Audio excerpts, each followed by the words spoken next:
اس لیے کہ میں اس وقت مخاطب ہوں مسلمانوں سے. اگر غیر مسلموں سے خطاب ہوتا تو ان کو ہم کہتے اسلام میں داخل ہو جاؤ، مکمل کا لفظ استعمال نہ کرتے، کیونکہ وہ تو مکمل باہر ہیں. لیکن ظاہر ہے جب مسلمانوں سے خطاب ہوگا تو ہم یوں کہیں گے کہ مکمل داخل ہو جاؤ. داخل تو پہلے سے ہوئے ہوئے ہیں. آج کل اسلام میں داخل کے بجائے نکالنے کا زیادہ ٹرینڈ چل پڑا ہے. ابن انشا ایک مزاحیہ گزرا ہے، اس نے اپنی کتاب میں لکھا کہ دائرے کی قسمیں، ہوتا ہے نا بچے جیومیٹری سیکھ رہے ہوتے ہیں، تو اس نے ان قسموں میں بتایا کہ ایک دائرہ اسلام کا دائرہ بھی ہے، اور اس میں کارٹون بنایا ہوا تھا ایک مولانا صاحب بیچ میں جو ڈنڈے سے لوگوں کو نکال رہے ہیں، اور بتایا کہ پہلے اس میں لوگوں کو داخل کیا جاتا تھا، آج کل اس سے لوگوں کو نکالا جا رہا ہے. کہتے نہیں یہ دائرہ اسلام سے خارج، یہ دائرہ اسلام سے خارج. بیان میں بیچ بیچ میں جو چیزیں یاد آتی ہیں تو میں جمعہ اور اتوار کے بیان میں کوشش کرتا ہوں ان کو بھی چلاؤں، کیونکہ واضح و نصیحت کی مجلس ہے، جو چیز بھی آ جائے پارسل کر دینی چاہیے، جو بھی خیر کی بات، چاہے وہ موضوع سے ہٹ کے بھی کیوں نہ ہو، اس سے کوئی فرق نہیں پڑتا. یہ جو میں مسلمان کا لفظ استعمال کرتا ہوں، بہت سے لوگوں کو اس پہ بھی اعتراض ہے کہ مسلم ہوتا ہے، مسلمان تو نہیں ہوتا. قرآن و سنت میں ہمیں جو لفظ ملتا ہے وہ کیا ملتا ہے؟ مسلم.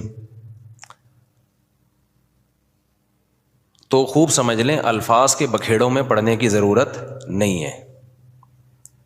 مسلم مسلمان، اردو میں مسلمان مسلم ہی کو کہتے ہیں.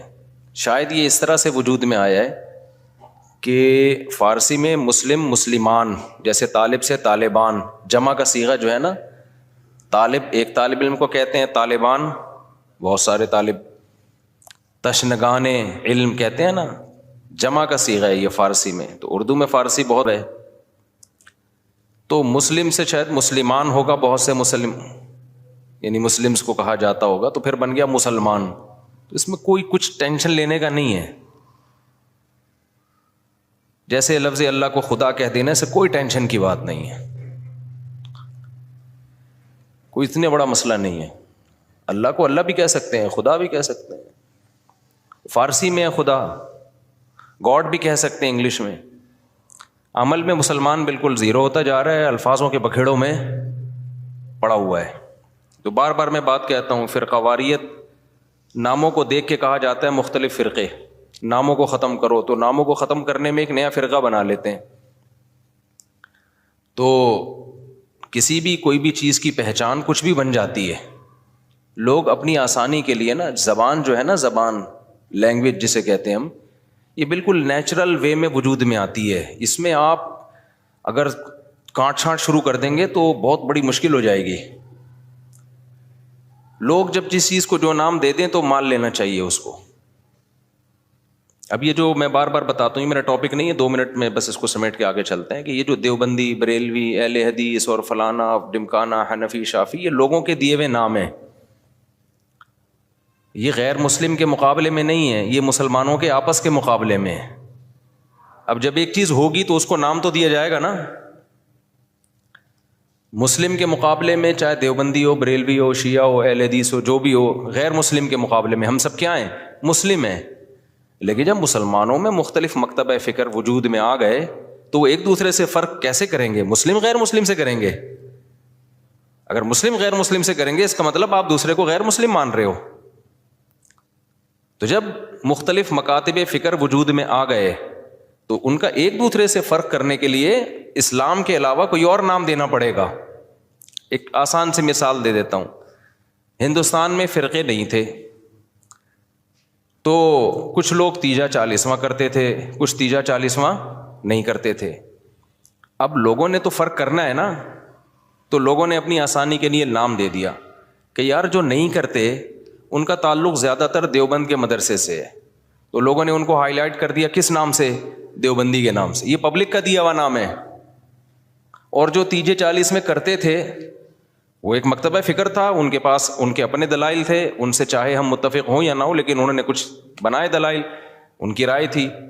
تو جب وہ لوگ بڑی تعداد میں آ گئے اور وہ ربیع الاول میں یہ سب کچھ کرنے لگے جو وہ کرتے ہیں، تو ایک مکتبہ فکر تھا، تو لوگوں نے اس کا نام کیا کر دیا، کیونکہ ان کا تعلق زیادہ تر بریلی سے تھا، تو لوگوں نے خود کیا کہنا شروع کر دیا، بھائی یہ بریلوی ہے۔ اب اگر آپ کہیں نہیں ہم سب مسلم ہیں،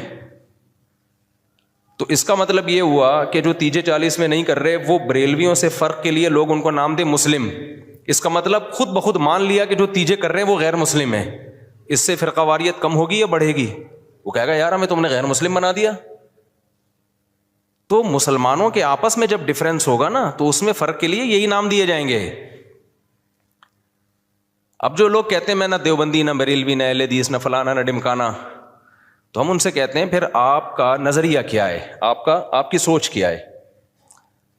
تو جو آپ کی سوچ ہے تو وہ سوچ کے لوگ تو پہلے سے پائے جاتے ہیں، تو وہی تو ہو گیا، نام آپ نے وہ نہیں رکھا لیکن وہ سوچ آپ کی پائی جاتی ہے۔ اور جب آپ اپنے آپ کو کہیں گے مسلم مسلم مسلم، تو یہ غیر مسلم سے فرق کے لیے تو مسلم کہا جائے گا، لیکن آپس میں فرق کے لیے اگر مسلم کہہ رہے ہیں اٹ مینس دوسرا کیا ہے، آپ اس کو غیر مسلم مان رہے ہیں۔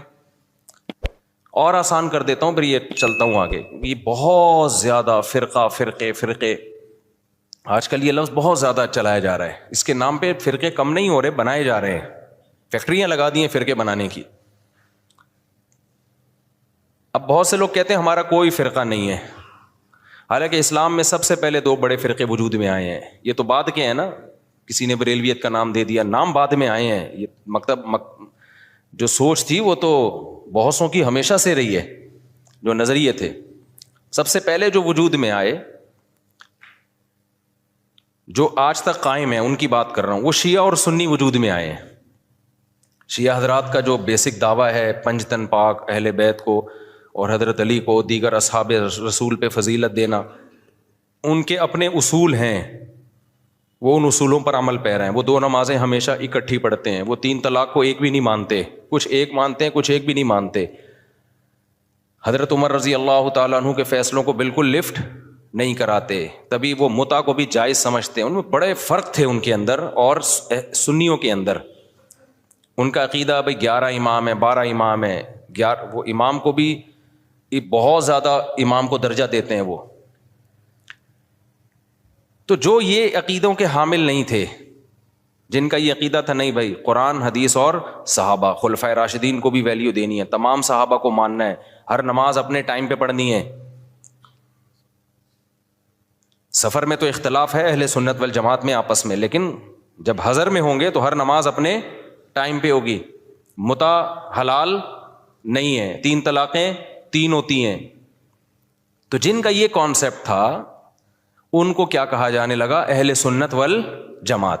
حالانکہ آپ کہتے نہیں جی ہم فرقوں میں نہیں پڑھیں گے، یہ مسلم ہیں، اس کا مطلب آپ نے ان کو کیا مان لیا، غیر مسلم۔ اگلا قبول کر لیتا اس نعرے کو، وہ کہتا ہے بھائی ہم وہ تو کہہ رہے ہیں ہم تو مسلم ہیں، وہ تھوڑی آپ اس کو 100 دفعہ غیر مسلم کہیں، اگلا ایکسیپٹ کرنے کے لیے تیار نہیں ہے۔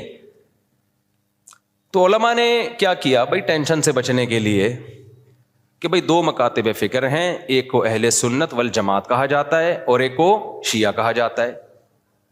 پھر اہل سنت والجماعت کو شارٹ فارم میں سنی کہا جانے لگا۔ میں نے کہا نا زبان جو ہے وہ پرواہ نہیں کرتی ہے، زبان آٹومیٹیکلی وجود میں آتی ہے۔ لوگ جس چیز میں آسانی دیکھتے ہیں اس کو خود وضع کرتے ہیں۔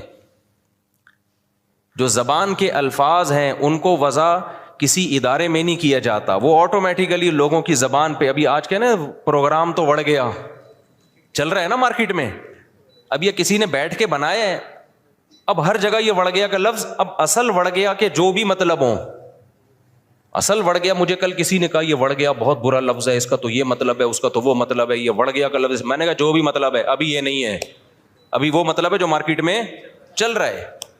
وڑ گیا کا مطلب بیڑا غرق ہو گیا پروگرام کا۔ اچھا چھالیاں بھی آ گئیں، میم سے بہت آ رہی ہیں، پروگرام تو بڑھ گیا۔ میں شہد لینے گیا تو میں چٹان کے اوپر چڑھا ہوا تھا نا، بہت ہائٹ پہ، ایک یعنی 1000 فٹ بلندی پہ شہد کے لیے میں بلوچستان کے پہاڑ پہ چڑھا۔ شہد کا چھتا میں نے کہا اپنے ہاتھوں سے کاٹوں گا میں، شوق ہے ہمیں اس طرح کی حرکتوں کا۔ اب بہت اوپر ہم چڑھ گئے، پھسلنے کا خطرہ تھا، دھڑام سے نیچے آتا۔ تو جب چھتا کاٹ رہا تھا میں نے کہا ایسا نہ ہو کہ پروگرام تو وڑ نہ جائے، کہیں پاؤں پھسلے اور پروگرام لوگ کہیں پروگرام تو وڑ گیا، کیونکہ ویڈیو بھی بن رہی تھی۔ تو اب آپ لوگوں کو سمجھاؤ نہیں وڑ گیا ایکچولی بہت اس کے برے معنی ہیں اور فلانا ہے. او بھائی کسی کا ذہن اس برے معنی کی طرف نہیں جا رہا. تو زبان بالکل نیچرل وے میں وجود میں آتی ہے اور اس کو جیسی ہے ویسے ہی رہنے دینا چاہیے, اس کو چینج نہیں کیا جا سکتا. تو اب بالکل ایسا ہی ہے کہ جو اہل سنت والجماعت تھے, شارٹ میں لوگوں نے ان کو کیا کہنا شروع کر دیا, سنی. اب آپ یہ کہیں میرا کوئی فرقہ نہیں ہے, میں کسی فرقوں کو نہیں مانتا, میں صرف مسلمان ہوں, تو لوگ آپ سے پوچھیں گے کہ بھائی آپ شیعہ ہو یا سنی ہو. وہ کہ میں شیعہ سنی کو نہیں مانتا, میں مسلم ہوں. میں کیا ہوں؟ خالص مسلم. تو اگلا پوچھے گا نا کہ آپ کے عقیدے کیا ہیں؟ آپ حضرت علی کو دیگر صحابہ پہ فضیلت دیتے ہو, آپ متع کو جائز سمجھتے ہو؟ وہ کہ نہیں. اسے کہا جائے آپ ہر وقت 2 نمازیں اکٹھے کرنے کے قائل ہو, ظہر ہمیشہ جیسے شیعہ لوگ پڑھتے ہیں؟ وہ کہے گا نہیں.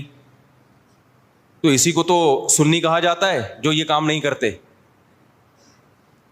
آپ سب صحابہ کو مانتے ہو؟ ہاں جی مانتا ہوں. تو یہی تو سنی ہے, انہی کو تو سنی کہتے ہیں.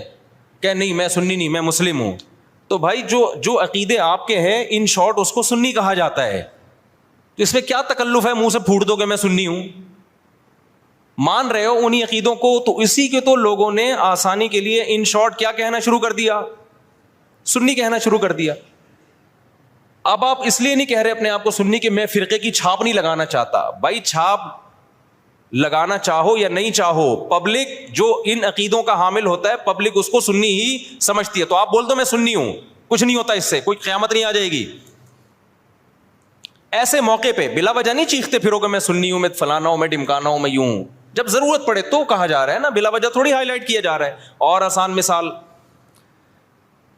بر صغیر میں جب احمد رضا خان بریلوی آئے اور انہوں نے وہ بہت زیادہ اس کا پرچار کیا, خاص جو ان کے مخصوص عقائد تھے وہ صحیح تھے غلط تھے, اس پہ بحث میں تو میں جا ہی نہیں رہا. اس کے بعد ایک خاص مکتبہ فکر وجود میں آیا کہ بھائی ربیع الاول کو عید کا دن کہنا ہے اور تیجا کرنا ہے, 40واں کرنا ہے, جو بھی کر رہے ہیں وہ ایکٹیویٹیز. اب کیا ہوا کہ جب یہ ایکٹیویٹیز بڑھی ہیں تو لوگوں نے کہا یہ والے جو لوگ ہیں نا, کچھ لوگ یہ چیزوں کو مانتے ہیں اور کچھ لوگ ان چیزوں کو بولو نہیں مانتے. تو لوگوں نے جو نہیں مانتے تھے ان کو دیوبندی کہنا شروع کر دیا, جیسے ہم لوگ نہیں مانتے, ہمارے اکابر بھی نہیں مانتے تھے. تو لوگوں نے کہا کہ یار یہ جو مکتبہ فکر ہے نا ان کا تعلق زیادہ تانے بانے ان کے دیوبند مدرسے سے جا کے ملتے ہیں. تو چاہے اب تانے بانے دیوبند سے ملیں یا نہ ملیں, بر صغیر میں صرف دیوبند کا مدرسہ تھوڑی تھا, لاکھوں ہزاروں مدرسے تھے. چاہے جس مدرسے سے بھی فارغ ہو, چاہے وہ دیوبند کا نہ بھی ہو, پبلک نے اس کو کیا کہنا ہے, دیوبندی. کیونکہ پبلک آسانی دیکھ رہی ہے نا, آسانی دیکھ رہی ہے, اس کی ڈیپ میں نہیں جاتی, زبان میں نہیں اتنی ڈیپ میں جایا جاتا. لوگ کہتے ہیں یار ان شارٹ بتاؤ کیا ہو تم. اور جو لوگ یہ کام کر رہے تھے ان کو پبلک نے کیا کہنا شروع کر دیا, بھائی بریلوی کہنا شروع کر دیا. اب آپ کے ہاں کوئی بندہ رشتہ لے کر آیا اپنی بیٹی, آپ کی بیٹی کے لیے, بیٹھا ہوا ہے سامنے, چائے رکھ دیا آپ نے, ڈبو کے بھی نہیں کھا رہا, اس کو پتہ ہے رشتہ ٹوٹنے کا خطرہ ہوتا ہے, ایٹیٹیوڈ کے خلاف ہے یہ ڈبو کے کھانا نا, تمیز سے بیٹھا ہوا ہے. آپ لوگ کیا تھے کہ آپ تیجا بھی کرتے ہیں, 40واں بھی کرتے ہیں, عرس بھی مناتے ہیں, قوالیوں میں بھی جاتے ہیں. آپ کا ایک یہ سوچ ہے آپ کو رشتہ اسی قسم کا چاہیے. میں سمجھا پا رہا ہوں, ادھر توجہ میری طرف. آپ کو رشتہ چاہیے اسی مزاج کا. تو آپ لڑکے سے ان شارٹ کیا پوچھو گے کہ آپ مسلم ہو یا غیر مسلم, یہ پوچھو گے؟ اگر آپ نے پوچھ لیا کہ بیٹا آپ ہمارا کوئی فرقہ نہیں ہے, ہم دیکھنا چاہتے ہیں آپ کی سوچ کیا ہے, ہم صرف مسلم ہیں, تو بیٹا آپ مسلم ہو یا غیر مسلم. وہ کیا کہے گا, میں کوئی ہندو عیسائی چمار لگ رہا ہوں آپ کو؟ وہ شرم نہیں آتی آپ کس طرح کے سوال پوچھ رہے ہیں مجھ سے؟ بولو نا کیا ہو گیا, یہی کہے گا نا وہ جواب میں کہیں دیکھو بیٹا ہم فرقوں کو تو مانتے نہیں, ہم تو یہ مانتے نہیں دیوبندی, بریلوی, اہل حدیث اور شیعہ سنی. بیٹا یہ سب چیزیں یہ تو منجن ہے, منجن. یہ کیا ہے؟ یہ فرقوں کے منجن ہیں. بیٹا ہم سمپل مسلمان ہیں, آپ بتاؤ کیا ہو, آپ مسلمان ہو یا نہیں؟ اگلا کہے گا انکل ختنے دکھا دوں کیا میں آپ کو, میں مسلمان ہوں تو مسلمان گھرانے میں آیا ہوں نا. کس طرح کی باتیں کر رہے ہیں آپ بھی مسلمان ہیں, ہم بھی مسلمان ہیں. تو اب آپ یہ بتائیں کہ مسلمانوں میں آپ کا مکتبہ فکر کیا ہے, کس سوچ کے حامل ہیں آپ کی سوچ کیا ہے, آپ کے اصول اور ضابطے کیا ہیں؟ آپ تیجے 40 میں کرتے ہیں؟ کہے گا ہاں بیٹا. آپ عرس پہ جاتے ہیں؟ ہاں بیٹا. آپ نبی کو حاضر ناظر سمجھتے ہیں؟ ہاں بیٹا. اچھا تو آپ بول دیں نا منہ سے ان شارٹ کے ہم بریلوی ہیں. گھنٹہ میرا پی گئے آپ بیٹھ کے. اور لڑکی والے بھی لڑکے سے یہ پوچھیں گے کہ بیٹا ان شارٹ آپ بتاؤ. اچھا لڑکا الٹے سوال پوچھ رہا ہے, آپ مسلم ہیں؟ میں صرف مسلم ہوں, آپ بتائیں مسلم ہیں. وہ دیں گے رشتہ؟ بولے گا پتہ نہیں کس قسم کا آدمی, ہم کہتے ہندو لگ رہے ہیں ہم تجھے شکل سے کیا. تو وہ بھی ان شارٹ پوچھیں گے بیٹا آپ دو بڑے مکتب فکر بر صغیر میں چل رہے ہیں, کچھ تیجے 40 میں کو مانتے ہیں, کچھ تیجے 40 میں کو نہیں مانتے. تو جو نہیں مانتے ان کو دیوبندی کہا جاتا ہے. لوگوں نے اپنی آسانی کے لیے نام دیا اور سوسائٹی نے اس کو ایکسیپٹ کر لیا اس نام کو, اور جو کرتے ہیں ان کو بریلوی کہا جاتا ہے. تو ان شارٹ آپ بتا دو کہ آپ دیوبندی ہو یا بریلوی ہو. وہ اگر کہتے میں بریلوی, چل بھائی ٹھیک, رشتہ ڈن ڈنا ڈن. اگر وہ کہتے کہ میں دیوبندی ہوں تو بھائی پتلی گلی سے نکلو. سمجھ رہے ہو؟ ناموں کی بات کر رہا ہوں میں. ہاں بلا وجہ اپنا نام ہائی لائٹ کرنا. اچھا ایک اور اس میں ہم اہل حدیث کو بھی اس میں لے لیتے ہیں. اہل حدیث کیا ہیں؟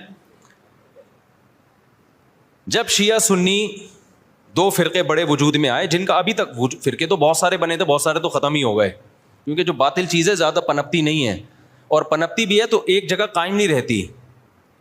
آپ اگر 1200 سال پہلے کے شیعہ کو دیکھ لیں تو الگ تھے, 200 سال بعد والے الگ, آج الگ.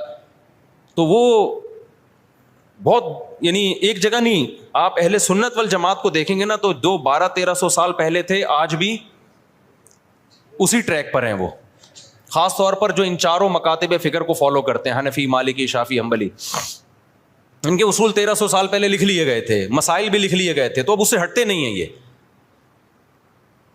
آپ کو حنفی 800 سال پہلے کا بھی وہی نظر آئے گا جو آج تھا, شافعی 800 سال پہلے کا بھی ویسے نظر آئے گا جیسا آج تھا. اگر تبدیلی ہوئی ہے تو بدعت کے حوالے سے ہوئی ہے, کسی میں بدعتیں آ گئیں, کسی میں بدعتیں, کوئی ایکسٹریم لیول پہ ادھر چلا گیا, کوئی مسائل کے معاملے کی بات کر رہا ہوں. جو اسلامک لا ہے, لا نہیں چینج ہوا کیونکہ وہ ریٹن فارم میں آ چکا تھا پہلے.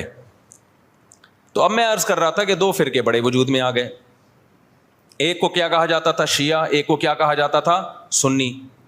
تو سنیوں کا جو اصول اور ضابطہ تھا وہ یہ تھا کہ قرآن سے مسئلہ دیکھا جائے, پھر نبی صلی اللہ علیہ وسلم کی صحیح احادیث سے, اس کے بعد صحابہ. تو انہوں نے اس اصول کو سامنے رکھ کے ریسرچ کی, اور باقاعدہ جیسے حدیث کو ریٹن فارم میں محدثین لے کر آئے کہ بھئی اب سینہ بسینہ کب تک چلے گی, اس کو ریٹن فارم میں لے کر آؤ, کتابیں لکھو, ضائع ہو سکتا ہے علم. تو اسی طرح جو مسائل تھے, یہ جائز ہے, یہ ناجائز ہے, یہ مکروہ ہے, یہ حرام ہے, یہ مکروہ تنزیہ ہے, فلاں کام کرنے سے سدا صاحب واجب ہوتا ہے, فلاں غلطی کرو تو سدا صاحب نہیں, پوری نماز ہی لوٹانی پڑے گی, ہزاروں مسائل تھے نا. تو ائمہ کرام نے اجتہاد کیا اور مسائل کو ریٹن فارم میں لانا شروع کیا. تو جو اہل سنت والجماعت تھے وہ ان کے 4 مکاتب فکر وجود میں آئے. جو کام امام ابو حنیفہ نے کیا, اس کام سے جو متاثر ہوئے اور اس طریقے کو جنہوں نے فالو کیا ان کو کیا کہا جانے لگا؟ حنفی. اور جنہوں نے امام شافعی کو فالو کیا ان کو کیا کہا جانے لگا؟ بولتے کیوں نہیں؟ شافعی. اب آپ بتاؤ جو امام شافعی کو فالو کرتے ان کو اگر ہم مسلم کہتے کہ نہیں حنفی شافعی کچھ نہیں ہوتا, یہ مسلم ہے, اس کا مطلب شافعی اگر مسلم ہے تو حنفی بھی غیر مسلم ہے؟ نہیں آئی میرا خیال ہے بات سمجھ. تو یہ صحیح نام, یہ نام صحیح ہوتا؟ جنہوں نے امام مالک کو فالو کیا ان کو کیا کہا جانے لگا؟ مالکی. جنہوں نے امام احمد کو فالو کیا انہوں کے کیا کہا جانے لگا؟ حنبلی, جیسے کہ سعودی عرب میں. تو اللہ کا کرنا ایسا ہوا کہ یہ 4 اماموں کا فقہی دنیا میں چلا ہے صدیوں. بہت سارے مسائل میں ان میں اتفاق تھا. کچھ مسائل ایسے تھے کہ 2 امام ایک طرف, 2 دوسری طرف, کچھ میں 3 ایک طرف, ایک طرف. تو جو اختلافی تھے وہ اب اختلافی رہ گئے ہمیشہ کے لیے, جو اتفاقی تھے وہ کیا بن گئے؟ اتفاقی بن گئے. اب جو اختلافی تھے تو علماء نے کہا کہ بھائی چونکہ اتنے بڑے بڑے ائمہ نے ریسرچ کا کام کیا ہے, یہ اختلاف اب حل نہیں ہو سکا. جیسے رفع الیدین کا مسئلہ اختلافی بن گیا, امام کے پیچھے آمین زور سے کہنی آہستہ کہنی ہے, یہ کیا بن گیا؟ اختلافی. ہاتھ یہاں باندھنے, یہاں باندھنے, یہ ذہن میں رکھے, سینے پہ ہاتھ باندھنا کسی مجتہد سے منقول نہیں ہے، بلکہ سعودی عرب کے ایک عالم کا بھی کلپ بھی آیا، انہوں نے کہا یہ مکروہ عمل ہے سینے پہ ہاتھ باندھنا، کیونکہ اس بارے میں صحیح حدیث موجود نہیں ہے. تو وہ اگر میں کہتا نا ہندوستان کے کسی عالم کا، تو پھر لوگ کہتے ہیں نہیں نہیں یہ تو مانتے ہی نہیں حدیثوں کو، حالانکہ غلط بات ہے، کیوں نہیں مانتے بھائی. لیکن سعودیہ کے تبھی آپ نے ائمہ حرمین کو بھی دیکھا ہوگا سینے پہ ہاتھ نہیں باندھتے، وہ بھی نیچے ہاتھ باندھتے. تو چاروں اماموں میں کسی کے ناف کے اوپر ہے، کسی کے ناف کے تھوڑا سا اوپر، کسی کا ناف کے بالکل اوپر. ایسا چاروں میں سے کسی کی ریسرچ نہیں ہے کہ سینے پہ ہاتھ باندھے جائیں، یہاں یوں کر کے ہاتھ باندھے جائیں. خیر جو باندھتے ہیں ہمیں ان سے کوئی چڑ نہیں ہے، کوئی اتنا بڑا ایشو نہیں ہے یہ. میں تو صرف یہ بتا رہا ہوں کہ یہ جو الزام لگایا جاتا ہے نا کہ یہ لوگ حدیثوں کو نہیں مانتے، یہ الزام غلط ہے. کیونکہ حدیثوں میں ہوتا نا تو یہ چار اتنے بڑے بڑے مجتہدین جن کو پوری امت نے، جو تابعین تبع تابعین کے دور کے لوگ تھے، ان کو تو حدیثیں زیادہ پہنچی تھیں اور حدیث کی سند کی تحقیق یہ زیادہ اچھے طریقے سے کر سکتے تھے، یہ قائل ہوتے اس کے. تو ابن خزیمہ کی جو روایت ہے سینے پہ ہاتھ باندھنے والی، وہ صحیح روایت نہیں ہے. مصیبت آج کل یہ ہے کہ آپ کا جو مذہب ہوتا ہے، آپ وہ حدیث کو لازمی صحیح کہنا ہے مارکیٹ میں جو چل رہا ہے، اور جو مخالف کی دلیل ہے وہ لازمی کیا ہے، پہلی نظر میں ہی ضعیف ہے. یہ چل رہا ہے مارکیٹ میں. خیر، تو ان چاروں اماموں میں جب اختلاف کچھ باقی رہ گیا تو امت کے بڑے بڑے علماء نے فتویٰ دیا کہ بھائی اب یہ اختلاف ختم کرنا ممکن بولو نہیں ہے، کیونکہ صحابہ میں یہ اختلاف تھا. کوئی یہاں ہاتھ باندھتا، کوئی ہاتھ چھوڑ کے نماز پڑھتا. صحابہ میں صحیح حدیث سے ثابت ہے ایک صحابی ہاتھ چھوڑ کے نماز پڑھتے تھے، اور یہ بھی ثابت ہے صحیح سند سے کہ مدینہ والے ہاتھ چھوڑ کے نماز پڑھتے تھے. تو امام مالک نے کہا کہ بھائی مدینہ والے جب ہاتھ چھوڑ کے نماز پڑھ رہے ہیں تو نبی کی آخری نماز تو انہوں نے دیکھی ہے، تو میں ہاتھ چھوڑ کے نماز کے قائل ہوں. ٹھیک ہے، ہاتھ باندھنے والی حدیثیں ہیں لیکن وہ پرانے زمانے کی ہیں. مدینہ کس کو فالو کر رہا ہے؟ نبی کے آخری عمل کو فالو کر رہا ہے، تو میں ہاتھ چھوڑ کے نماز. تبھی مالکیہ پوری دنیا میں جہاں بھی ہیں کیسے نماز پڑھتے ہیں؟ بولتے کیوں نہیں؟ ہاتھ چھوڑ کے. اب کبھی ہمیں ہاتھ چھوڑا ہوا بندہ نظر آ جائے نماز پڑھ رہا ہے تو ہمیں اشکال ہوتا ہے یار ساری دنیا تو ہاتھ باندھ کے نماز پڑھ رہی ہے، یہ کیوں چھوڑ رہا ہے؟ تو ہم بجائے اس کے کہ بولیں یہ مسلم ہے یا میں مسلم ہوں، تو کیا مطلب وہ غیر مسلم، وہ ہندو ہے وہ؟ تو ان شارٹ ہم کیا کہتے ہیں، یہ فقہ مالکیہ کو فالو کرتے ہیں. یہ کیا کرتے ہیں بھائی؟ یعنی مالکی ہیں. یہ کیا مطلب؟ یہ امام مالک کی جو تحقیق ہے اس کو زیادہ اس پر اعتماد کرتے ہیں. حدیثوں میں تو سب کچھ ملے گا آپ کو. جب سب کچھ ملے گا تو کسی نے ایک حدیث کو ترجیح دی، دوسری میں تعویل کی، کسی نے دوسری کو ترجیح دی، اس والی حدیث میں تعویل کی. میں سمجھا پا رہا ہوں اپنی بات؟ اور یار بہت سے نئے لوگ آ جاتے ہیں تو پرانی مثال دوبارہ ریپیٹ کر دیتا ہوں تاکہ یہ ٹاپک منجی ٹھک جائے، اس ٹاپک کی ایک دفعہ کمپلیٹ ہو جائے. پروگرام بڑے نہیں. دیکھو نبی صلی اللہ علیہ وسلم نے بنو قریظہ کی طرف، بخاری مسلم کی حدیث ہے، ایک لشکر کو روانہ کیا. خوب غور سے سننا تاکہ یہ فرقواریت کے نام پہ جو گند پھیلایا جا رہا ہے نا معاشرے میں، پہلے فرقواریت پھیلائی جا رہی تھی لیکن صاف پتہ چلتا تھا یہ فرقہ پرست ہے. اب لیبل لگایا جا رہا ہے اتحاد امت کا، لیبل چینج کر دیا لیکن فرقواریت پہلے سے زیادہ پھیلائی جا رہی ہے. لیبل چینج ہو رہا ہے اب خالی، یعنی اس طریقے سے پھیلائی جا رہی ہے کہ سانپ بھی مر جائے اور لاٹھی بھی نہ ٹوٹے. تو دیکھو نبی صلی اللہ علیہ وسلم نے بنو قریظہ کی طرف لشکر روانہ کیا. صحابہ کرام کا توجہ ہے نا آپ کی میری طرف. جب لشکر روانہ کیا تو آپ صلی اللہ علیہ وسلم نے صحابہ سے فرمایا کہ تم میں سے کوئی عصر کی نماز اس وقت تک نہ پڑھے جب تک بنو قریظہ نہ پہنچ جائے. اب صحابہ کے پاس اس سے زیادہ صحیح حدیث کوئی ہو سکتی تھی؟ اس کی تو کوئی سند بھی نہیں ہے، ڈائریکٹ سن رہے ہیں نبی کے زبان اقدس سے. جتنے بھی صحابہ تھے نبی نے سب کو کہا عصر کی نماز جب تک بنو قریظہ نہ پہنچ جاؤ تمہیں پڑھنے کی اجازت. جملہ کمپلیٹ کریں نہیں ہے. اللہ کی قدرت کے جب راستے میں وہ گئے ہیں تو نماز قضا ہونے لگی، دیر ہو گئی ان کو مقام تک پہنچنے میں. اب صحابہ پریشان ہو گئے، بھائی اب پڑھیں گے نہیں پڑھے؟ بعض حضرات نے کہا بھائی نبی کا آرڈر ہے نہیں پڑھنی، قضا کریں گے نماز، کیونکہ ہم تو نبی کے حکم کے محتاج ہیں. ہم پڑھتے کیوں تھے؟ نبی نے حکم دیا تھا نا، تو جب نبی نے چھوڑنے کا حکم دیا ہے تو چھوڑیں گے ہم. دوسرے صحابہ نے کہا کہ نہیں بھائی، نبی کا مطلب یہ تھوڑی تھا کہ قضا کر دو. آپ جب کسی کو بھیجتے ہیں کہ بھائی یہاں سے حیدرآباد جا رہے ہو، دیکھو بیٹا وہیں پہ نماز پڑھنا، راستے میں خطرہ ہے، کوئی بھی مسئلہ ہو سکتا ہے، تو مطلب یہ آپ کو یقین ہے کہ عصر تک پہنچ جائے گا. قضا کرنے کی تھوڑی اجازت ہے، کیونکہ قرآن میں آتا ہے حافظوا علی الصلوات والصلاۃ الوسطی، درمیانی نمازوں کی حفاظت کرو. درمیانی تو عصر کی نماز ہے، اس کی تو خاص تاکید ہے. تو نبی کا حکم تو یہ ہے لیکن نبی کا مقصد یہ بولو نہیں تھا. نبی عالم الغیب تھوڑی ہے, ان کو کیا پتا تھا کہ یہ قضا کر لیں گے, تو اس لیے ہم پڑھیں گے. اب دو جماعتیں بن گئیں, ایک نے کہا ہماری رائے ہے کہ ہم نے پڑھنی ہے, دوسرے نے کہا ہماری رائے ہے کہ ہم نے. دونوں کا مقصد کیا خواہش نفس تھا. اب اگر وہ دونوں پھٹا شروع کر دیتے وہاں پہ کہ تو حدیث کا منکر ہے, معاذ اللہ نقل کفر منجن بیچ رہے ہو تم لوگ, ہمارے پاس صحیح حدیث ہے, نبی نے کہا ہے کہ نہیں پڑھنی, بس ہم نہیں پڑھیں گے, اور جو نہیں پڑھے گا ہمارے ساتھ, جو پڑھے گا وہ دائرہ اسلام سے خارج ہے, وہ حدیث کا منکر ہے, وہ گمراہ ہے, وہ جہنمی فرقوں میں ہے. اس سے فرقہ واریت کم ہوتی ہے بڑھتی؟ بولتے کیوں نہیں؟ لڑائی پیدا ہوتی, پھڈا پیدا ہوتا. جن کا خیال تھا نہیں پڑھنی, انہوں نے کہا بھائی ہمیں یہ سمجھ میں آ رہا ہے, اب نبی موجود تو ہے نہیں کہ ہم ان سے پوچھیں یا رسول اللہ آپ کا مطلب کیا تھا.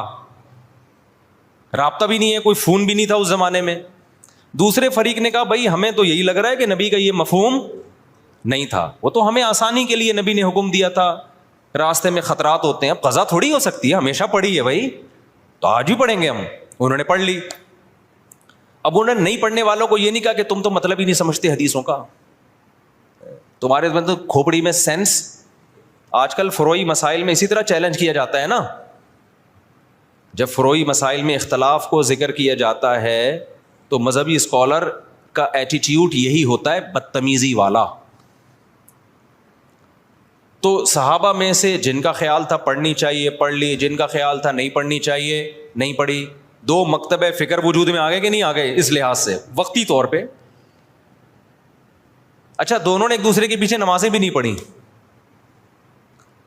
یہ بھی ذہن میں رکھیں. جب وہ پڑھ رہے تھے تو انہوں نے ان کی اقتدا نہیں کی ہے, ان کا خیال تھا یہ غلطی پر ہے. جب ایک جماعت نماز پڑھ رہی تھی تو دوسرے نے یہ ان کے پیچھے نماز نہیں پڑھی, کیونکہ ان کا خیال یہ تھا بھائی نبی کا مقصد, نبی نے حکم دیا نہیں پڑھنی ہے تو ہم کیسے پڑھ لیں. تو وہاں کسی نے فتویٰ نہیں لگایا کہ یہ دونوں ایک دوسرے کے پیچھے نمازیں ہی نہیں پڑھتے, یہ تو ویسے ہی کیا ہیں, گمراہ ہیں. بھائی کیسے پڑھے؟ ان کی رائے یہ کہ یہ ٹھیک نہیں کر رہے, اس لیے نہیں پڑھی انہوں نے نماز. تو میری اگر رائے یہ ہے کہ یہ والا مکتبہ فکر سنت کے مطابق نماز نہیں پڑھتا, یا ایسے نماز پڑھتا ہے کہ میری رائے کے مطابق وہ شرائط ہی نماز کی پوری نہیں ہوتی, تو میں نہیں پڑھوں گا. آپ مجھے کیوں گن پوائنٹ پہ مجبور کر رہے ہیں کہ پڑھو اس کے پیچھے آپ فرقہ واریت کو ختم کرنے کے لیے؟ اس سے فرقہ واریت تھوڑی ختم ہوگی. فرقہ واریت کیسے ختم ہوگی؟ جو صحابہ کا ایٹیٹیوڈ تھا, جس نے پڑھنی ہے پڑھ لے, نہیں پڑھنی ہے نہیں پڑھے. کسی نے گن رکھ کے دوسرے کو نہ پڑھوانے کی کوشش کی اور نہ چھڑوانے کی کوشش کی. میں سمجھا پا رہا ہوں, خدا کی قسم قدر کر لو ان باتوں کی, قدر کر لو ان باتوں کی. یہ جو آج کل نئے نئے اسکالر جراثیم پیدا کر رہے ہیں نا, یہ بہت خطرناک جراثیم ہے, ان سے تم گمراہ ہو جاؤ گے. پھر کیا ہوا؟ جب یہ فریق نبی کی خدمت میں پہنچا ہے واپس, نبی کو اطلاع دی گئی کہ ایک نے ایسا کیا دوسرے نے ایسا کیا, نبی نے کسی کو ملامت بولو نہیں کی. یہاں سے فقہا کو ایک اصول مل گیا قیامت تک کے لیے, بھائی حدیث کی تشریح میں اگر اختلاف ہوگا تو وہ اختلاف برا نہیں ہے. میں سمجھا پا رہا ہوں اپنی بات؟ اگر حدیث کی تشریح میں اختلاف, دیکھو جن صحابہ نے نماز چھوڑی انہوں نے حدیث کے الفاظ لیے, ایسا ہی ہے نا. جنہوں نے نماز پڑھی کیا انہوں نے حدیث نہیں لی؟ انہوں نے لی. انہوں نے حدیث میں تعویل کی, انہوں نے کہا حدیث کا یہ مطلب نہیں ہے. کیوں نہیں ہے بھائی یہ مطلب؟ کیوں نہیں ہے؟ اس لیے کہ قرآن کہہ رہے ہیں اثر کی حفاظت کرنی ہے, تو قرآن کا بھی تو حکم ہے نا, اس کو بھی تو فالو کرنا ہے. اب اگر کوئی ہمارے سامنے حدیث کا ریفرنس پیش کرتا ہے اور ہمارے خلاف جاتا ہے, ہم کہتے ہیں حدیث کا یہ مطلب نہیں ہے, تو 2-2 فٹ توے پر اچھلنے شروع کر دیتا ہے وہ کہ دیکھو نبی کی حدیث آئی, بجائے سینے سے لگانے کے فوراً کہہ رہے ہیں حدیث کا یہ مطلب نہیں ہے. یعنی یہ بتائیں گے ہمیں کیا مطلب ہے. اور بھائی ہم جو مطلب دوسرا بتا رہے ہیں وہ اس لیے بتا رہے ہیں کہ اس کے مقابلے میں دیگر دلائل کو بھی تو دیکھو, قرآن کو بھی تو دیکھو, حدیث متواتر کو بھی تو دیکھو. اس لیے ابن قیم رحمہ اللہ تعالیٰ نے ان صحابہ کی رائے کو زیادہ ترجیح دی ہے جنہوں نے نماز پڑھی ہے. انہوں نے کہا انہوں نے کیا کیا ہے کہ حدیث کا ایسا مفہوم بیان کیا کہ وہ حدیث دیگر حدیثوں سے اور قرآن کی آیتوں سے میچ کر گئی ہے. وہ زیادہ ان کا مذہب ثواب سے سواد والا ثواب یعنی درستگی کے زیادہ قریب تھا. تو یہی امام حنیفہ کا اصول ہے کہ جب بھی کوئی حدیث آتی ہے چاہے صحیح حدیث ہو, وہ قرآن اور احادیث مشہورہ متواترہ پہ پیش کرتے ہیں. اگر اس کے موافق ہے تو ٹھیک ہے, نہیں ہے تو اس میں تعویل کر دیتے ہیں. تو یہ اس حدیث سے ہمیں زندگی بھر کے لیے ایک اصول پتہ چل گیا. بھائی قرآن و سنت میں اگر نیت اللہ رسول کی ماننی ہے, دائیں بائیں جانا مقصد نہیں ہے, اپنی خواہشات کی پیروی مقصود نہیں ہے, تو پھر اگر حدیث کی تشریح میں اختلاف ہوگا تو وہ اختلاف برا نہیں ہے, اور اس کی بیس پہ نہ انسان جہنم میں جاتا ہے بلکہ اس کی بیس پہ ہوتا کیا ہے, نبی کا حکم صحیح حدیث موجود ہے, اذا اجتہد المجتہد, جب کوئی اجتہاد کرتا ہے, مجتہد عام آدمی نہیں, مجتہد اجتہاد کرتا ہے, فإن اخطأ فلہ اجر, غلطی کرے گا پھر بھی اجر ملے گا, وإن اصاب فلہ اجران, درست نتیجے تک پہنچے گا 2 اجر ملیں گے اس کو. ہم کہتے ہیں دونوں صحابہ میں سے ایک نے صحیح کیا دوسرے نے غلط کیا, لیکن جس نے غلط بھی کیا نیت ٹھیک تھی ان کی, ان کو یہی سمجھ میں آیا تو غلط کے باوجود ان کو اجر ملا, اور جنہوں نے صحیح کیا تو ان کو کتنے اجر ملے, بولو 2 اجر ملے. لیکن اتنی بات ثابت ہو گئی کہ نہ انہوں نے ان پہ طعنہ تشنیع طنز کیا, نہ انہوں نے ان پہ طنز کیا. اب ہوا یہ کہ چاروں اماموں نے جب اجتہاد کیا تو اس کے نتیجے میں بھی یہی ہوا ہے کہ بہت سے مسائل میں آپس میں کیا ہو گیا, اتفاق. مثال کے طور پر اس مسئلے میں اتفاق ہو گیا کہ حالت اقامت میں حضر میں 5 نمازیں اپنے ٹائم پہ پڑھی جائیں گی, 2 نمازیں اکٹھی نہیں کی جائیں گی. سفر میں 3 امام اس کے قائل ہوئے کہ 2 اکٹھی کی جائیں گی, امام صاحب نے کہا کی جائیں گی مگر کس طریقے سے, قضا کر کے نہیں, بلکہ ظہر کو آپ عصر کے قریب لے کے جائیں گے, پھر پڑھیں گے, پھر عصر کو مقدم کریں گے. انہوں نے حدیثوں میں یہ مفہوم کیوں بیان کیا, وہی اصول تھا ان کا, بھائی پہلے کس پہ پیش کرو, قرآن پہ. تو قرآن تو ہر نماز سفر ہو یا حضر اپنے ٹائم پہ پڑھنے کا حکم دے رہا ہے آپ کو, تو انہوں نے کہا اس طریقے سے جمع کی جائیں گی. اب کیا ہوا, اسی طرح صدقہ فطر میں اختلاف ہوا. امام ابو حنیفہ نے کہا حدیث میں آتا ہے کہ آٹا دے دو کسی غریب کو, تو اگر کوئی پیسے دے دے تو بھی ٹھیک ہے, مقصد تو پورا ہو گیا. تینوں اماموں نے کہا نہیں بھائی مقصد نہیں, حدیث میں جب آٹا ہے تو ہم کیا دیں گے, آٹا ہی دیں گے. لہذا آپ نے سعودی عرب میں دیکھا ہوگا جب وہ عید کے دن فطرانہ دیتے ہیں تو آٹے کی تھیلیاں لے کر آتے ہیں عیدگاہ میں, دیکھا ہوگا نا جو لوگ سعودی عرب میں رہے ہیں. ہمارے یہاں ڈائریکٹ پیسے جمع کرا دیتے ہیں, ایسا ہی ہے کہ نہیں ہے.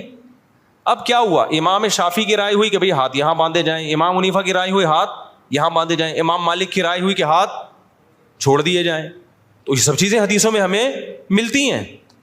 امام شافعی کی رائے رکوع میں جاؤ تو ہاتھ اٹھا کے نماز پڑھو, رفع الیدین کرو. امام حنیفہ کی رائے عبداللہ بن مسعود کی صحیح حدیث ہے کہ بھائی صرف تکبیر تحریمہ میں کرو, اس کے علاوہ نہیں کرو, اور اس نماز کو عبداللہ بن مسعود نے نبی کی نماز قرار دیا. تو امام صاحب نے دلائل کے تانے بانے ملا, انہوں نے کہا میری نظر میں یہ آخری نماز ہے نبی کی, اس پہ قرائن ہے ان کے پاس, بہت مضبوط قرائن ہے. اب جب یہ مکاتب فکر بن گئے تو جس نے امام شافعی کو فالو کیا وہ رفع الیدین کر رہا ہے, جس نے امام حنیفہ کو فالو کیا وہ نہیں کر رہا. اب اس میں یہ کہنا کہ وہ حدیث کو مانتا ہے وہ حدیث کا منکر ہے, یہ ہے جہالت. اٹ از کالڈ, یہ اس کا مطلب ہے آپ کو ایک ادھر کے دلائل معلوم ہے ادھر کے معلوم نہیں ہے, یا آپ کی کھوپڑی میں آ نہیں رہے, اپنی جہالت کو دوسروں پہ آپ تھوپ رہے ہیں. سمجھتے نہیں ہے نا بات. امام صاحب کا جو مذہب ہے رفع الیدین نہ کرنے میں بہت مضبوط مذہب ہے. امام ترمذی امام بخاری کے شاگرد لکھتے ہیں کہ زیادہ تر صحابہ رفع الیدین نہیں کرتے تھے. اس پہ میں کئی دفعہ پیش کر چکا ہوں حوالے, لیکن ابھی یہ ٹاپک نہیں ہے رفع الیدین, ایسا نہ ہو میرا پورا بیان وہ رفع الیدین کا کلپ نکال کے آگ لگا دیں اس میں. دونوں طرف دلائل ہیں. تو امت نے کیا کیا, انہوں نے کہا یہ کام اب ہو چکا ہے, فقہ مرتب ہو گیا, اب جو جس کو فالو کرے. زیادہ تر ہوا یہ کہ جو مکاتب فکر کے لوگ جس علاقے میں اسلام لے کر گئے تو غیر مسلم آٹومیٹیکلی اسی فقہ میں داخل ہو گئے. اب چونکہ ہندوستان میں جو اسلام آیا تو کوفہ اور بصرہ سے آیا ہے.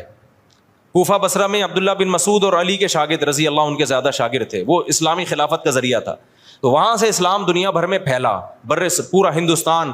تو وہ نمازیں بھی وہی والی آ گئیں ساری, بغیر رفع الیدین والی. تراویحاں 20 رکعتیں آ گئیں, سمجھ رہے ہو. ازبکستان میں بھی وہی, ایران میں بھی, افغانستان میں بھی, بنگلہ دیش میں بھی. تو میجورٹی جو تھی وہ وداؤٹ رفع الیدین نماز پڑھنے لگی. اور چونکہ یہ امام حنیفہ کی رائے تھی تو اس مکتبہ فکر کو کیا کہا جانے لگا, بولو حنفی. اب اگر اس کو ہم مسلم کہتے, اس کا مطلب جو رفع الیدین کرنے والے ہیں وہ کیا ہیں, غیر مسلم. تو یہ کوئی عقل کی بات ہوتی؟ یہ میں اس لیے کہہ رہا ہوں, لوگ کہتے ہیں نا نہ حنفی نہ شافی, ہم تو صرف مسلم ہیں. ابے تو پاگل ہے, تو پاگل ہے, تو منجن بیچ رہا ہے. بھائی ہم حنفی ہیں, شافعی اور مالکیہ کے مقابلے میں حنفی ہیں. غیر مسلم کے مقابلے میں کوئی حنفی شافی نہیں ہوتا, اس میں ہم کیا ہیں, اس میں تو مسلم ہیں سارے. تبھی ہم بلا وجہ اپنے آپ کو نہ دیوبندی کہتے ہیں نہ حنفی کہتے ہیں. کبھی دیکھا ہم نے بلا وجہ دیوبندی حنفی خام خواہ کی؟ جب بھی کوئی پوچھے بھائی ہم مسلمان ہیں ماشاء اللہ سب لوگ. جہاں ضرورت پڑتی ہے, جیسے رشتہ لینے کے لیے گئے تو اگلا پوچھے گا تو دیوبندی ہے بریلوی؟ آپ نے کہا میں مسلم ہوں, علمی کتابی ہوں, تو وہ کہے گا تو کیا ہے بھائی تو تیجا کرتا ہے کہ نہیں کرتا؟ وہ کہے میں نہیں کرتا, تو بولنا دیوبندی ہوں. پھوٹتا کیوں نہیں منہ سے؟ یا تو دیوبندی ہے یا اہل حدیث ہے, یہ دونوں نہیں کرتے. کیا خیال ہے بھائی؟ یا تو دیوبندی ہے یا کیا ہے, اہل حدیث ہے. کہ نہیں میں کچھ بھی نہیں ہوں. تو کیوں ٹائم ویسٹ کر رہا ہے بھائی تو؟ آپ اس سے پوچھ رہے ہیں لڑکی والوں سے آپ کیا ہیں, وہ کہیں میں ہم مسلم ہیں. او بھائی مسلمان کیا میں ہندو لگ رہا ہوں آپ کو شکل سے؟ آپ تیجا کرتے ہیں, ہاں جی کرتا ہوں. آپ ربیع الاول کو عید مناتے ہیں, ہاں جی. تو بولو منہ سے. ان شارٹ ایسے لوگوں کو کیا کہا جاتا ہے؟ بریلوی کہا جاتا ہے. فرقواریت تو جب پھیلتی کہ جب ہم بلا ضرورت ان ناموں کو استعمال کر رہے ہوتے خام خواہ میں. جہاں ضرورت نہیں ہے وہاں بھی اپنے نام کے ساتھ بلا وجہ کا حنفی لگایا ہوا ہے, بلا وجہ کا شافی لگایا ہوا ہے, بلا وجہ کا دیوبندی لگایا ہوا ہے, بلا وجہ کا اہل حدیث لگایا ہوا ہے. یہ تو بلا وجہ کا ہے. پھر ہم کہتے ہیں یار بلا جہاں ضرورت ہوگی وہاں یہ نام استعمال کیا جائے گا, جہاں ضرورت نہیں ہے تو وہاں یہ نام استعمال نہیں کیا جائے. اور جس کا کوئی نام ہی نہیں ہے, کہیں بھی منسوب نہیں ہے, اس کا مطلب وہ بالکل فارغ ہے. اس کا مطلب وہ, کیونکہ جتنے بھی مسلمانوں میں فرقے چلے آ رہے ہیں وہ یا تو یہی ناموں سے ہیں, اور حدیث میں آتا ہے جو اہل حق ہے وہ ہمیشہ رہیں گے. تو آپ جب نئی چیز مارکیٹ میں لا رہے ہو تو آپ کبھی بھی اہل حق میں شامل نہیں ہو سکتے. تو اس لیے جلدی اب ہو گیا تو اب کیا کروں, پھر اس کو جلدی سے نمٹاتا ہوں میں جلدی سے اس ٹاپک کو. تو یہ جو سنیوں کے 4 مکاتب فکر تھے نا, ان میں وہ اختلاف نہیں ہے جو شیعہ اور سنی کا اختلاف ہے, کیونکہ یہ سب قرآن کو مانتے ہیں, حدیث کو مانتے ہیں, ایک دوسرے کا احترام کرتے ہیں, سب بدعت کے خلاف ہیں. تھوڑے تھوڑے ان میں آگے جا کے اختلاف آتے ہیں. تو اس اختلاف کو ختم کرنا اب پاسبل نہیں ہے, کیونکہ اگر پاسبل ہوتا تو اتنے بڑے بڑے ائمہ اور ان کے شاگرد ختم کر چکے ہوتے. اب امت نے کیا کیا کہ بھائی اب بجائے اس کے کہ وہی بحثیں دوبارہ ہوں, امت کی صلاحیتیں جہاد کے میدانوں میں اور بے حیائی کے خاتمے اور بدعت کے خاتمے میں خرچوں. امت کے علماء صلحاء نے فتویٰ دیا بھائی اب کیونکہ ہماری نظر میں اہل سنت والجماعت وہ حق پرست فرقہ ہے, وہ اہل حق میں سے ہیں, تو سنی جو ہے ہماری نظر میں, کیونکہ حدیث میں جو علامتیں بیان کی گئی ہیں ما انا علیہ و اصحابی, جو میرے اور صحابہ کے طریقے پہ چلے گا. تو شیعہ حضرات چونکہ صحابہ کو نہیں مانتے, تو ہماری رائے یہ کہ بھائی ہم نجات یافتہ فرقہ کس کو سمجھتے ہیں؟ سنیوں کو. ہاں ہم لڑائی کے قائل نہیں ہیں کہ شیعوں کو جا کے تنگ کرنا شروع کر دیں, کیونکہ آپ کی رائے سے اگر کوئی اختلاف کرتا ہے تو میں نے بتایا 100 دفعہ اختلاف کرے, اس سے پھڈا نہیں ہوتا. پھڈا جب ہوتا ہے جب آپ منہ پہ جا کے کسی کو برا بلا کہنا شروع کر دو, یا ہر وقت بیان میں آپ ان کو برا بلا کہہ رہے ہو. اپنی علمی رائے بیان کر دیں, اس کے بعد کیا ہو جائیں آپ خاموش. جس نے آنا ہوگا آ جائے گا, نہیں آنا ہوگا تو چھوڑو رہنے دو. کیا خیال ہے بھائی؟ فرقواریت جب پیدا ہوگی جب آپ اس کو برا بلا کہیں گے. آپ کہیں بھائی ٹھیک ہے بھائی آپ کی رائے, آپ نہیں عمل کریں, آپ 2 نمازیں اکٹھی پڑھیں, آپ جو ٹھیک ہے جیسے ہمیشہ سے ہوتا رہے. کہیں بھی لڑائی کی کوشش ہوئی ہے تو علماء نے اس کو ختم کرنے کی کوشش کی ہے. لڑائی بھی ناجائز ہے, اور وہ طریقہ جس سے لڑائی پھیلے, ممبروں پہ نام لے کے مخالفت کرنا, ممبروں پہ نام لے کے برا بلا کہنا. آپ کہ میں تو لڑائی نہیں کر رہا, تو بھائی ذریعہ تو بن رہے ہو نا. ایک آدمی اپنی ساس یا سسر کے خلاف ممبر پہ بیٹھ کے بولتا رہتا ہے, جب وہ آئے گریبان پکڑے مارا انہوں نے اس کو, سالوں نے مارا, تو کہہ رہے میں نے آج تک تم پہ ہاتھ نہیں اٹھایا, تم پتہ نہیں کیوں مجھے مار رہے ہو, میں تو ہمیشہ محبت کی بات کرتا ہوں, میں نے کبھی تمہیں نہیں کہا کہ لڑائی کرو. کہہ رہے ہیں بھائی تو لڑتا نہیں ہے لیکن تو باتیں کر رہا ہے کہ لڑوانے والی. تو بعض لوگ گھننے بنے ہوئے ہوتے ہیں. تو شیعہ سنی لڑائی ہمارا ملک اس کا متحمل نہیں ہے. جو ان کا عقیدہ ہے بھائی وہ ان کو کرنے دو. آپ محبت والے انداز سے دلائل کی سے لوگوں کو بتا دو بھائی یہ ہماری نظر میں ٹھیک ہے اور یہ کیا ہے غلط ہے, تمہاری مرضی, ادھر چلے جاؤ ادھر آ جاؤ, یہ طریقہ صحیح ہے. تبھی ہم سے ہر طرح کے لوگ ملتے ہیں, شیعہ بھی ملتے ہیں, اہل حدیث بھی ملتے ہیں, ہر طرح کے. ہم حالانکہ میں تو دلائل سے بات کرتا ہوں کہ بھائی یہ ہماری نظر میں ٹھیک ہے, یہ لڑنے بڑھنے والی بات بولو نا, کیا ہو گیا, نہیں ہے. ملک میں پھٹے پہلے کم میں چل رہے.